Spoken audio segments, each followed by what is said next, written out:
The second policy framework has to do with public school liberalisation.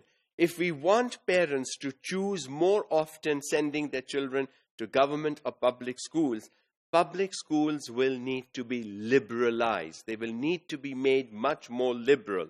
In terms of what?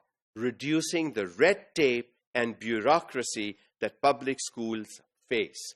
You have to cut down red tapeism and bureaucracy. Do it this way. This is how it's to be done. You have to provide openness and freedom.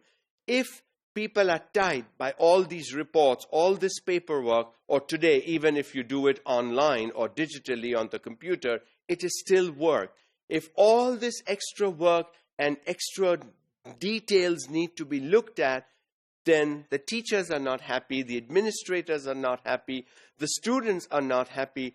After all, how much testing really becomes too much testing in a school or in any institution? And so keeping records, how much paperwork, where are the files, where are the folders, where are we going to save all this?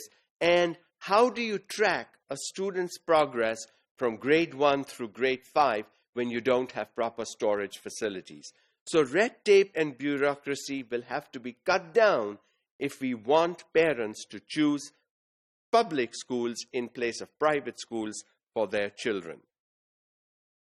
With fewer regulations, public schools may be better able to respond to changes in students' needs. Times have changed, and every 3-4 years, times continue to change, and now even faster. With technology the way it is developing and shaping education today, we have to respond to students differently. You can only respond to students differently if you know what the students need. And you can only find out if you have time out of bureaucracy and red tapeism to do those kinds of things. One way to reduce the number of rules is to create new schools that are clearly exempt from them. Start new schools. Yes, obviously schools that already exist. You know, people are used to a certain rhythm, a certain way of doing things. Change will be difficult. So open new schools without the red tapeism and bureaucracy. Hopefully, over time, this will pick up in other institutions as well. During the 1990s, many states in the USA passed laws permitting charter schools.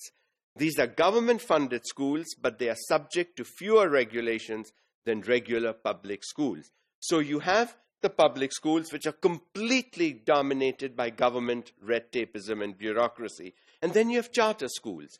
You apply. You want to open a school, you apply for a charter, you prepare the charter gets passed. You have much less government red tapeism and bureaucracy. You have much less government control, but there is some government control. It is not a completely private organization or unit. Government regulations and controls are still there in the charter school systems. By 2002, there were over 2,700 charter schools in 37 states, catering to students of various socioeconomic groups and with different educational preferences.